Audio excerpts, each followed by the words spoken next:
Assalamualaikum warahmatullahi wabarakatuh. Semangat pagi semuanya.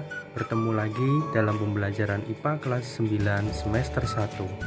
Tentunya masih semangat belajar ya.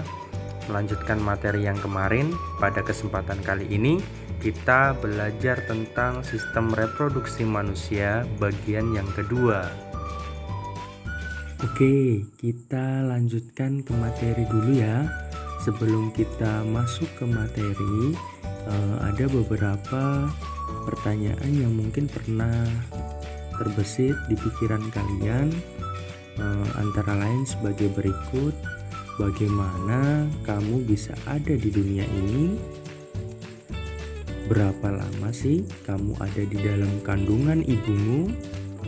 Dari mana kamu mendapatkan makanan selama dalam kandungan? Itu beberapa pertanyaan-pertanyaan yang mungkin pernah kalian pikirkan sebelumnya. Oke, kita lanjutkan ya. Mengapa sih manusia bereproduksi? Sebenarnya nggak cuma manusia ya, makhluk hidup. Makhluk hidup itu bereproduksi itu bertujuan untuk melestarikan keturunannya. Sistem reproduksi manusia ini bisa dibedakan menjadi dua. Yang pertama ada laki-laki dan perempuan.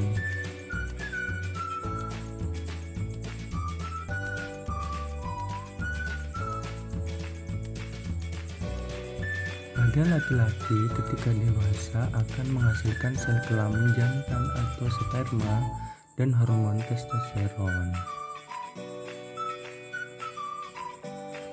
Pada wanita ini telah menghasilkan sel telur atau ovum dan hormon estrogen. Nah, yang pertama kita bahas ini untuk laki-laki dulu ya.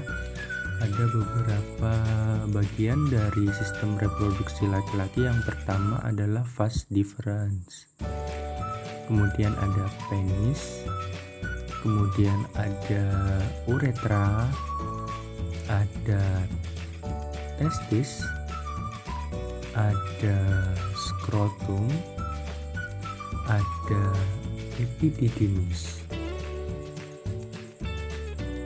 Kita bahas yang pertama lebih dulu, yaitu adalah ini ada vas deferens. Jadi vas deferens ini tempat penyimpanan sperma sebelum dikeluarkan melalui penis.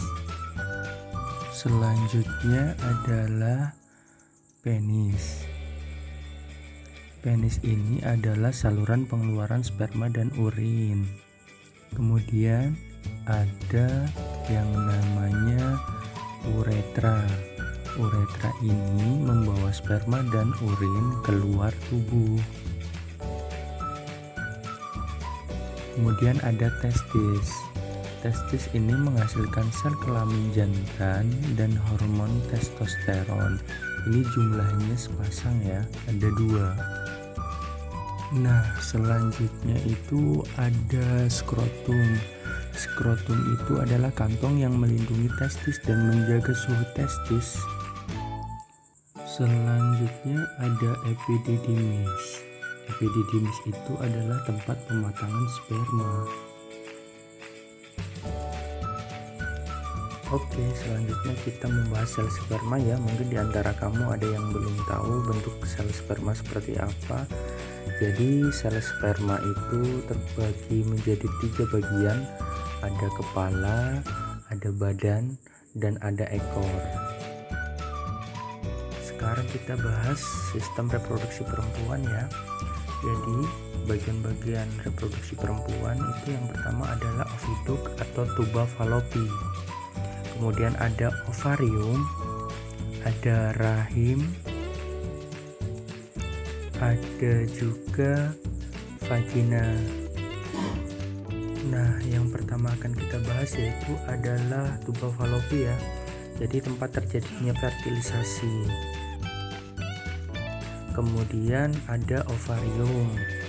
ovarium untuk pembentukan sel telur dan hormon estrogen dan progesteron. Kemudian ada lagi rahim ya. Rahim ini tempat berkembangnya dan bertumbuhnya janin. Kemudian ada vagina. Vagina ini organ untuk masuknya sel sperma dan keluarnya bayi. Nah, selanjutnya kita lihat nih bagaimana sih proses fertilisasi atau pembuahan itu.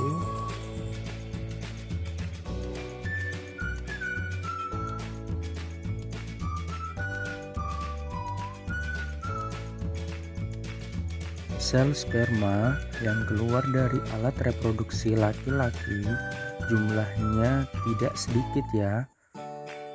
Jumlahnya bisa jutaan yang masuk ke dalam alat reproduksi perempuan. Sel sperma akan bergerak ke arah sel telur yang sudah siap untuk dibuahi.